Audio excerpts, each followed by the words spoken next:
Shalom, holy brothers and sisters. This week's Parsha is Parshat Bo, and Bo means come. In this week's Bible portion, we pick up where we left off last week. Pharaoh and the Egyptians had already gone through 7 of the 10 plagues. And in this week's Bible portion, the remaining 3 plagues are bestowed upon the Egyptians, and the Israelites are leaving Egypt. So I'm going to share with you first a teaching from Women at the Crossroads, which is a book by Rabbi Tzemchana Bracha Sigoam. And it says here that in this week's Bible portion, the first commandment of the Bible appears, and it is to sanctify the new moon. And what we are to learn about sanctifying the new moon is that the moon renews itself every single month, every 28 days. And the Hebrew calendar is a lunar calendar, so the months are in 28-day cycles. And this is a lesson for us that we are able to constantly renew ourselves. We should never be stuck in the same pattern. When we see that something isn't working for us, we can always change our ways. We can change our habits, we can change our behaviors, we can change our thoughts. So this is a very positive and uplifting message of renewal.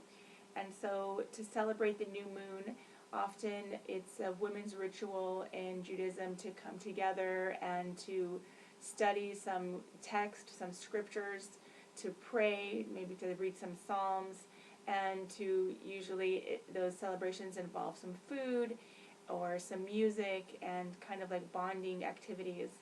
It's also a very common practice in the secular world to have drum circles, and usually they're done during full moons, but according to this teaching here, it's actually wonderful to celebrate the new moon because of this change in nature, which also corresponds with women and their cycle, which is why women are so close to the moon, because our bodies are constantly renewing itself every single month. It's also a lesson to see the light within the darkness, that the new moon takes place after the sun comes down. Therefore, it was given in Egypt, the place of spiritual darkness. The time of the new moon is connected with the ability to bring light within a dark reality. So today we see a lot of darkness in the world, and it's another reminder that we need to be the light, and we need to see the light within the darkness at all times.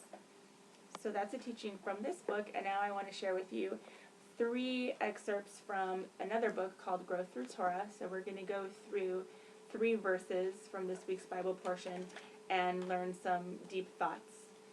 So if you can imagine that each week the Bible has hundreds of verses, and I'm just picking out 3. So if we really meditated on each verse, we could have thousands of teachings and a whole week's worth of lessons. But this is a short 10-minute lessons from this week's Bible portion. So the first verse comes from chapter 11, verse 4 of the Hebrew Bible. In Hebrew, it's Shemot. It says, it's the second book, which is Exodus in English. Okay, so Exodus chapter 11, verse 4. Vayomer Moshe, and Moses said, Ko amar Hashem, so said God, Bechatzot halayla ani yetze betoch Mitzrayim. Around midnight I will go out in the land of Egypt. V'met kol bachor be'eretz Mitzrayim. And every firstborn of the land of Egypt will die. So when God gave this message to Moses, he told Moses that exactly at midnight the firstborn Egyptian male sons would die. But when Moses told this message to the people, he conveyed it to them not saying exactly at midnight, he said around midnight. And the reason is that it is very, very important to be impeccable with our speech.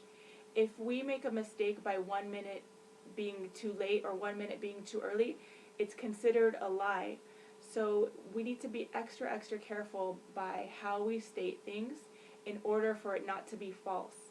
So this is a reminder to be very, very cautious with our speech and to be as precise as possible. It can help to, prevent people from being disappointed, prevent misunderstandings, and just to be more exact. The second teaching comes from Exodus chapter 11, verse 7. V'lechol b'nei Yisrael, and to all of the children of Israel, the children of Jacob, lo yarutz kelev leshono. A dog did not bark, is how it's translated, but it really means a dog did not run his tongue. So what it's referring to is when the Israelites left the land of Egypt, it was in the middle of the night, it was in haste. They didn't have time really to even, bake their bread. That's why we eat matzah on Passover. Everything was done very, very quickly, and even though the Exodus was a very happy experience because they were leaving Egypt, they were leaving slavery and bondage and suffering behind. So even if a dog would have barked at them, it would not have been a big deal.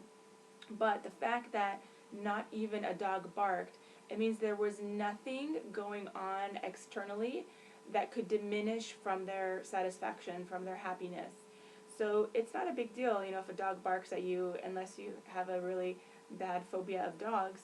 But it's just going to show us that we should not be the barking dog in a situation. So when somebody else is in a state of happiness, we should not do anything to decrease or to take away from their happiness. Like if somebody buys a new house or a new car, you shouldn't be trying to fault find and tell them, point out, the features of the house or the car that are not good.